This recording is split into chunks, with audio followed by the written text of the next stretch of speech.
Assalamualaikum warahmatullahi wabarakatuh. Perkenalkan, nama saya Ageng Wiryaji dengan NIM C1C024084.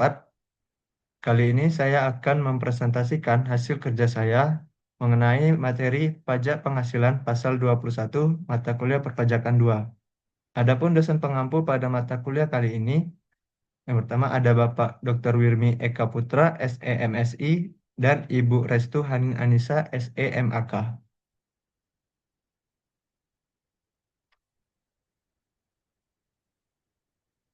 Pajak penghasilan pasal 21 adalah pajak penghasilan yang dipotong oleh pemberi kerja, bendahara pemerintah, atau pihak lain atas penghasilan berupa gaji, upah, honorarium, tunjangan, atau pembayaran lain yang diterima oleh orang pribadi dalam negeri sehubungan dengan pekerjaan atau jasa.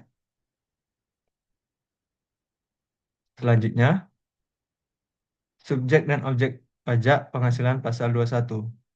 Objek dan subjek pajak penghasilan adalah komponen fundamental dalam sistem perpajakan yang menentukan siapa yang dikenakan pajak dan atas apa pajak tersebut dikenakan. Berdasarkan Undang-Undang Nomor 36 Tahun 2008 Pasal 2 Ayat 1, subjek pajak dikelompokkan sebagai berikut. Yang pertama ada orang pribadi, kedua warisan, ketiga badan, dan empat badan usaha tetap.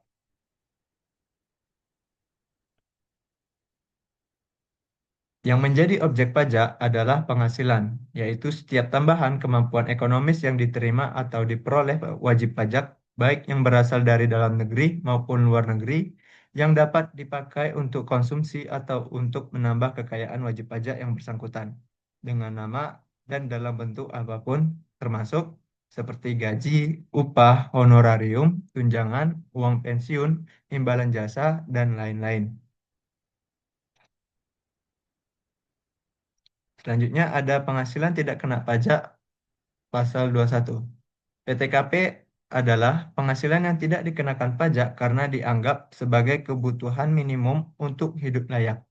Sesuai pasal 7 Undang-Undang Pajak Penghasilan Nomor 36 Tahun 2008 dan Peraturan Menteri Keuangan Nomor 100 Tahun 2016, besarnya PTKP bagi wajib pajak orang pribadi adalah Rp54 juta per tahun atau Rp4.500.000 per bulan.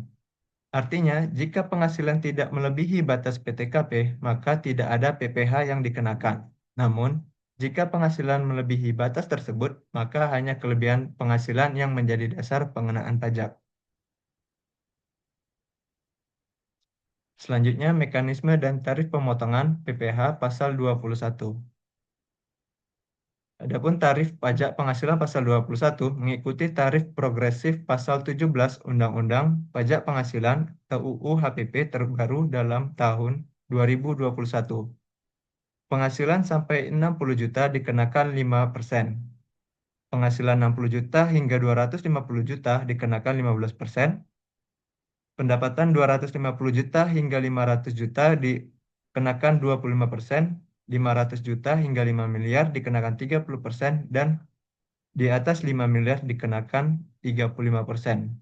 Lalu mekanisme perhitungan sederhana yaitu yang pertama hitung penghasilan bruto atau gaji ditambah tunjangan. Yang kedua kurangi biaya jabatan 5% dikali bruto atau maksimal 500.000 per bulan. Lalu yang ketiga dikurangi iuran pensiunan. Yang keempat dapat penghasilan neto sebulan lalu dikalikan 12. Itu per 12 bulan. Yang keenam, kurangi PTKP, yaitu penghasilan kena pajak. Yang ketujuh, hitung PPh sesuai tarif progresif. Dan yang terakhir, dibagi 12.